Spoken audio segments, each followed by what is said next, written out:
and welcome to this week's video. And as you can see, it's a bit different to start off this week. We're actually in a bird hide in a place called Watch Tree. It's a local nature reserve to where I live in Cumbria, North Cumbria. Now, wildlife photography is not my genre, not by a long stretch. I mean, for the start, my biggest lens is a 7200. Personally, I think you need a 400 to a 600 for wildlife. That's not to say you can't do it with a 200. You just have to be a little bit quieter and more stealth. I may try some wildlife today. That's not why I'm here. I just thought I'd start the video here because I just keep looking just in case there is some wildlife. But this will be nice in the right conditions, in the right weather. Bring some lunch, bring a flask of coffee, and I tell you something, this is perfect. It's a lovely little hide. It's dry. It's out the wind. You've got some hatches all round, left, right, and the back there.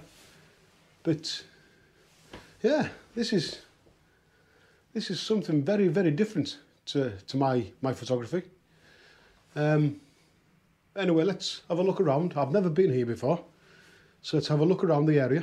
I do believe there's a woodland just to my right, so that could be a possibility. But this place closes at 5 o'clock, and I think it's about dinner time now. So yeah, let's have a look around. These windows actually open up. Obviously, this time of year, if you look, you can't really see much outside, but you've got a little catch. You lift it up, it clips on there, and you get a perfect view.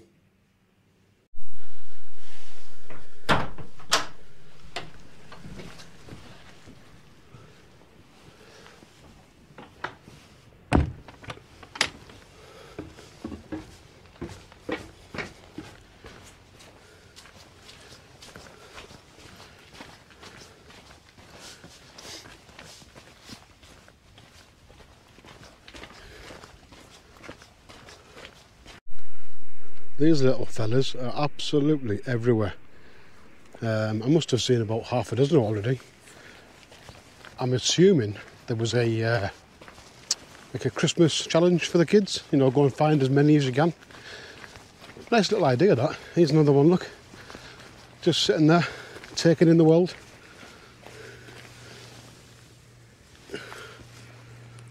What a great little idea for the kids that is. Now, I will say one thing while I'm here.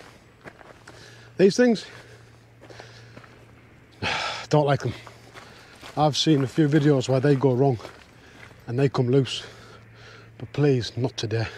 Now then, I've just came through that gate there and I've came across this little hide. Let's have a look. Like I say, I've never been here before, so this is all new to me. What you're seeing, I'm seeing for the first time. This looks like a decent little hide actually for the lake. You know, if you've got pond life, some nice reeds. Yeah. Right. Let's shut up and carry on.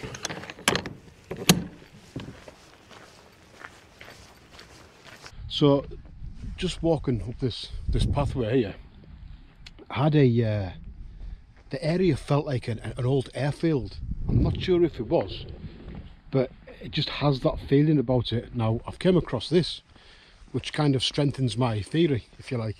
It was donated to the Solway Aviation Museum. It was actually an old engine, an old turbo engine. It's the engine Turbo Union RB199. The story behind it actually is a bit sad actually. What I'll do is I'll leave that there, and if you want to pause the screen and have a read, basically there was two planes had a collision of at Skiddaw. I do believe the 2 pilots survived from this one, but the other pilot unfortunately perished in the accident. Just having a look around at the back of it here, you can still actually see, I don't know if you'll be able to make it out, the rubble in the engine there.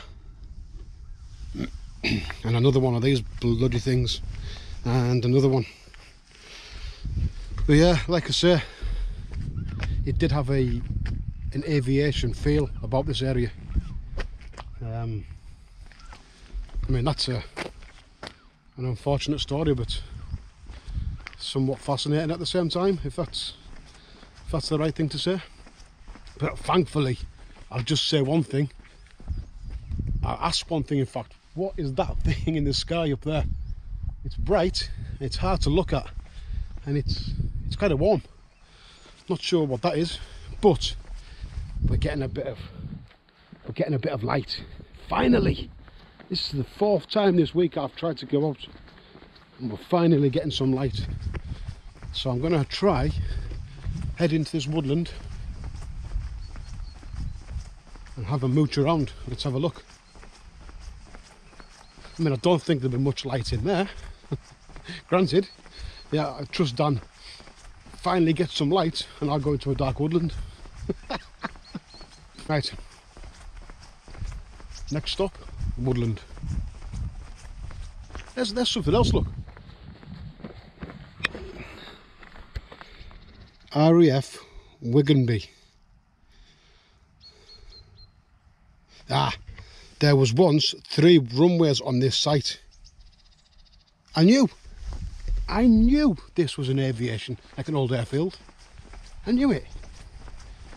Right, this woodland is called Pow Wood. So let's go into Pow Wood and have a look. Right then, as you can see, we've came across a composition. Didn't take long, maybe a couple of minutes, just in a pathway. I've got the tree in the, well, the branch, if you like, the trunk in the bottom right hand side of the image, and it just reaches out to the top left. Now the bottom left is quite dark and the top left is quite bright, and I quite like it, truth be told. You will notice one thing, the lens. Now, I've never ever used this in woodland or landscape photography before. It's actually main purpose, if you like, is portrait. It's an 85mm 1.8 prime lens by VILTROX. A prime lens for woodland photography is an 85mm especially. It's very strange in my opinion. The reason I've used it is the aperture, the 1.8. By using a 1.8 aperture, I can soften the background and focus on the subject.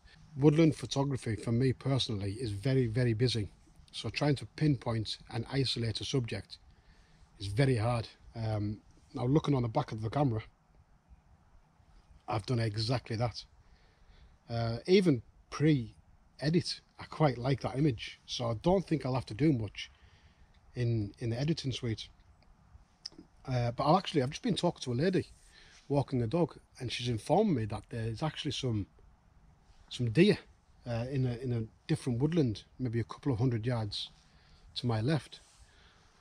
So this little area I'm in now is just a little circular, so I will do the loop, maybe only 5-minute loop, see what else I can find.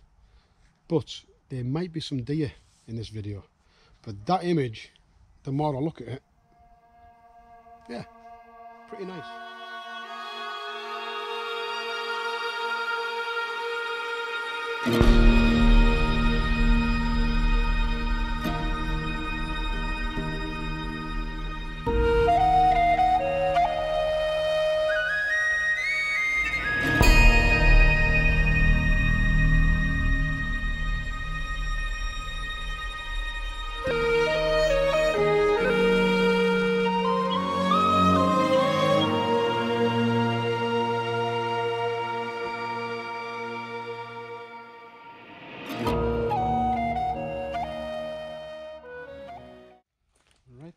So I found my next composition. I found this tree. It's still got leaves on it, believe it or not. So deep into winter, which is quite surprising. But they caught my eye, and I've always said if something catches your eye in photography, then stop and take it. So that's exactly what I'm doing. Now I've got the tripod, as you can see, at the highest point. I mean, I'm 5'6". So this must be a good 6 foot plus. 2-second timer on the individual leaf. I can barely reach the trigger button. 2-second timer, dead centre of the frame. I quite like that. I might get a landscape orientation of this one, and I'll put the both landscape and portrait ones up in a second before we move on and do this loop.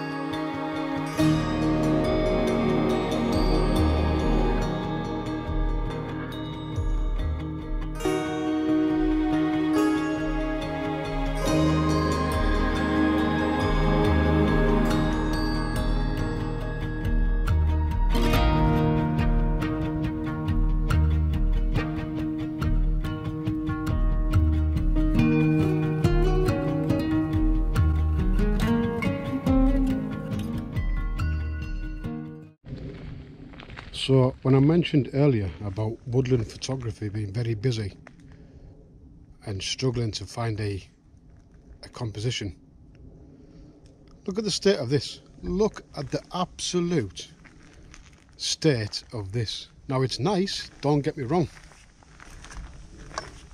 but trying to find a composition in all of this,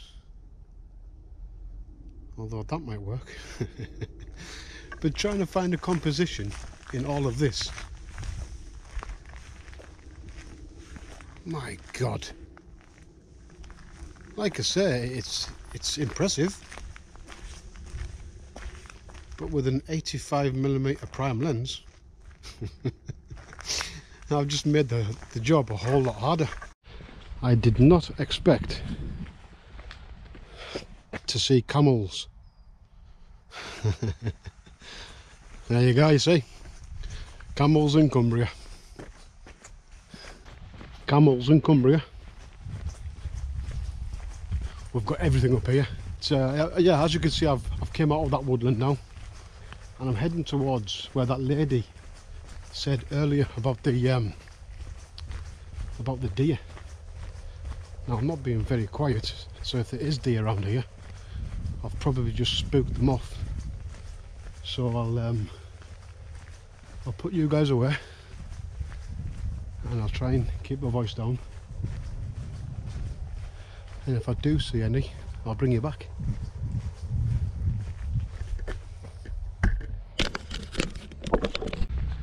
Right then guys, unfortunately I didn't see any deer in there. I came across another location that you will see in next week's video, and let me tell you, that is something very, very different for this channel, and something I really enjoyed. So as the sun sets right behind me on yet another day, I want to take this chance to thank you for watching. I really appreciate it, and if you're new around here, you know the drill. Leave me a like and a subscription. Really, really is appreciated. So with that being said guys, from Watch Tree Nature Reserve in Cumbria, with that amazing sunset, thanks for watching, and I'll see you all next time. Bye for now.